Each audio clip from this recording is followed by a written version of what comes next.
Sponsored by Life Care Hospital and Research Center. Best treatment facility available. Address Janata college road.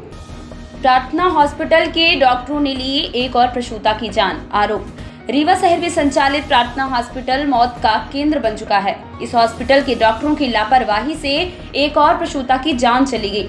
बता दें कि यहां उपचार की उम्मीद लेकर आने वाले परिजनों को हमेशा निराशा ही मिल रही है। आए दिन मरीजों की मौत यहां के डॉक्टरों की लापरवाही से हो रही है। मरीज के परिजनों से उपचार के नाम पर मनमानी पैसे जमा कर लिए जाते हैं, लेकिन मरीजों को मौत मिल रही है। ये बातें हम नहीं बल्कि यहाँ उपचार कराने आए परिजनों द्वारा कही जा रही है। आज एक और ऐसा ही मामला सामने आया है, जहां परिजनों द्वारा एक गर्भवती महिला को प्रसव के लिए प्रार्थना हॉस्पिटल में भर्ती कराया गया था। परिजनों ने बताया कि यहाँ के डॉक्टर प्रसव के बाद भी सब कुछ नॉर्मल बताते रहे, लेकिन प्रसूता की हालत बिगड़ती चली गई। काफी आरजू मेहनत करने के बाद उसे रेफर कराकर जबलपुर ले जाया गया, लेकिन तब तक काफी देर हो चुकी थी। प्रसूता की मौत हो गई। परिजनों ने इसकी शिकायत समान थाने में की है। फिलहाल प्रार्थना हॉस्पिटल में इस तरह से मरीजों की मौत होना बिल्कुल आम हो गया है। भुगतना परिजनों को पड़ रहा है। आइए सुनते हैं परिजनों ने क्या कुछ कहा। हमारी भांजी अंजलि सिंह है, जिनकी मृत्यु 14 फरवरी को हो गई है। उनके संबंध में मैं बताना चाहूँगा कि मेरे भांजा जो है वो सोनल अग्रवाल, जो प्रार्थना हॉस्पिटल की वो मालकिन है, उनके पास पूरा चेकअप करा रहा था, क्योंकि डिलीवरी थी उनकी। तो वो जब वो 22 फरवरी की उन्होंने डिलीवरी डेट दी हुई थी और बोलते थे 10 दिन 15 दिन में आके आप चेकअप कराते रहिएगा।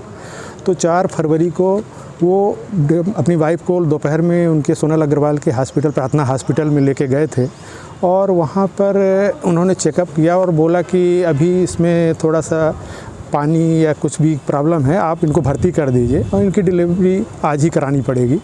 तो इन्होंने, चूँकि भाई जानते तो हैं नहीं, तो भर्ती करा दिया।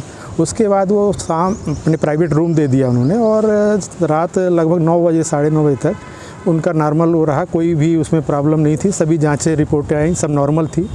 लेकिन उसके बाद भी पता नहीं कुछ दवाइयाँ उन्होंने रात में दी और उसके बाद 9:30 बजे उनकी हालत एकदम ख़राब हो गई। प्राइवेट रूम के अंदर ही काफ़ी ख़राब हो गई। उनको काफ़ी छींकें आने लगी, बीपी लो हो गया। इस तरह से फिर वो तुरंत नर्स लोग उनको लेके ऑपरेशन थिएटर में गई और हम लोग वहाँ पर बाहर वेटिंग रूम उसमें बैठे हुए थे। तो उन्होंने कहा कि उनको ऑपरेशन थिएटर पर ले जा रहे हैं और उसके बाद कुछ बताया नहीं। 9:30 बजे के ले जाने के बाद लगभग 11:30 बजे तक कुछ हम लोगों को बाहर नहीं बताया क्या हुआ क्या नहीं हुआ।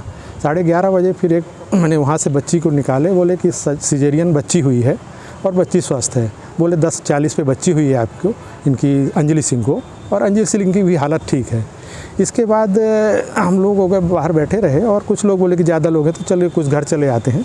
थोड़ी देर बाद जब मैंने भांजा और उनकी मम्मी वहाँ पे रुकी हुई थी, तो वो मैंने आधा घंटे बाद ही इनको बोले कि उनकी हालत ख़राब है अंजलि सिंह की। जब हम लोग चले आए वापस घर और उनको 10 बाटल ब्लड की व्यवस्था करिए, तो भांजा एकदम से घबरा गया। उनको हम लोगों को फ़ोन किया कि तुरंत आइए। हम लोग तुरंत पहुँचे और ये ब्लड की व्यवस्था करने चले गए। इस बीच में इनकी माँ से मैंने साइन कहीं पे करवा लिए और जब हम लोग पहुँचे तो उसके बाद वो डॉक्टर सोनल सिंह और डॉक्टर सेंगर, जो एनेस्थीसिया वाले थे, और सोनल अग्रवाल, हाँ, और एक डॉक्टर सेंगर थे और एक डॉक्टर सर्जरी वाले भी थे।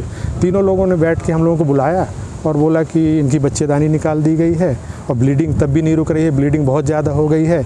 10 बाटल ब्लड अभी हमने चढ़ाया है और इनकी हालत गंभीर है। आप इनको, हमारे पास इससे ज़्यादा सुविधा नहीं है। और ये करीब 1 बजे की बात थी। उसके बाद हम लोगों ने बोला ठीक है, हम लोग बाहर ले जाते हैं, उसकी एम्बुलेंस की व्यवस्था करा दीजिए जो वेंटिलेटर वाली है। उसके बाद 1 बजे से उन्होंने 5 बजे तक अपने हॉस्पिटल पे अंजलि सिंह को ऑपरेशन थिएटर पे ही यूं ही पड़ी रहने दिया।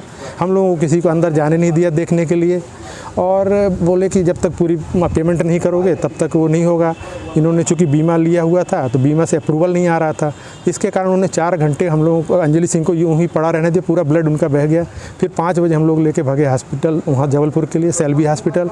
वहाँ पे उन्होंने डॉक्टर, जब हम लोग 8 साढ़े 8 बजे पहुँचे तो उन्होंने कहा कि इनकी हालत काफ़ी गंभीर हो चुकी है, पूरा ब्लड निकल गया है।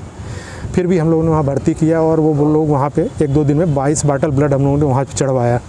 उसके बाद भी उनको ब्लड इन्फेक्शन और कुछ कारण 1 हफ्ते तक वो किसी तरह संघर्ष करती रहीं और उनके वेंटिलेटर लगा हुआ था, लेकिन वो भी होश में थी। लेकिन उसके बाद 1 हफ्ते तक संघर्ष करने के बाद उनकी 14 फरवरी को डेथ हो गई।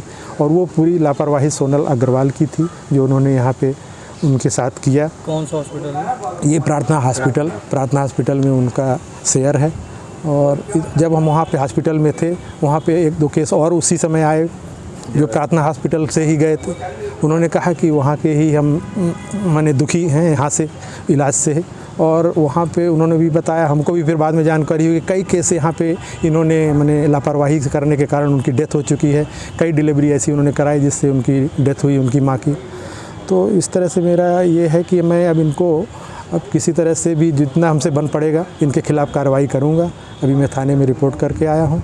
अभी मैं जो किसी की जान बचाओ, जिससे मैंने मेरी भांजी के साथ तो जो हुआ है, पर आगे भी और लोगों के साथ ना हो, इसलिए मैं इनके ऊपर कार्रवाई चाहता हूँ कि ज़्यादा से ज़्यादा। और आप लोगों से भी निवेदन है कि इसका जो खुलासा है आप लोग पूरी तरह से करिए, जिससे जो भी लोग आमजन हैं वो जानकारी प्राप्त करें और इस प्रार्थना हॉस्पिटल की तरफ ना जाएं, नहीं तो इनकी जान हमेशा खतरे में रहेगी। क्योंकि लालच में पड़ के पैसा ऐंठने के लिए एक हमारे मोहल्ले के थे, उनसे 6-7 लाख रुपए उनका बिल बना दिया। इसी तरह ना मैंने गड़बड़ कर दिया, फिर उसको धीरे धीरे 1 हफ्ते में सुधार किया और उनसे लगभग 6.5 लाख का बिल उनके ऊपर बनाया। इस तरह से क्या मानते हैं स्वास्थ्य मंत्री के क्षेत्र में ऐसी लापरवाही स्वास्थ्य व्यवस्था में? स्वास्थ्य मंत्री जी से भी मैं मिलूँगा, उनको भी पूरी जानकारी दूँगा, क्योंकि अभी उनको जानकारी नहीं है और कई केस इस तरह हो चुके हैं और उनके नॉलेज में लगता नहीं है। नहीं तो इस तरह के उनको माने कठोर से कठोर कार्रवाई इनके ऊपर की जानी चाहिए थी। आप ही बता रहे हैं कि कई मामले हैं इस तरह की कार्रवाई हुई है, फिर उसके बाद भी आज तक इनके हॉस्पिटल या इनके ऐसे डॉक्टरों पे कोई कार्रवाई नहीं हुई, तो क्या मानते हैं इस बार हो पाएगी? अब मैं तो अपनी पूरे भरसक प्रयास करूंगा और इनके ऊपर ये रहता है कि डॉक्टर एक दूसरे के ऊपर रिपोर्ट अलग से बना के नहीं देते हैं, पर अपना जो भी जितना बन सकेगा मैं इनके ऊपर कार्रवाई का पूरा प्रयास करूंगा, ऊपर तक जाऊंगा। एसपी साहब से शिकायत करने आए हैं? जी, मैं एसपी साहब से भी शिकायत करूंगा। और शुभ नाम क्या आपका? मैं अनिल सिंह।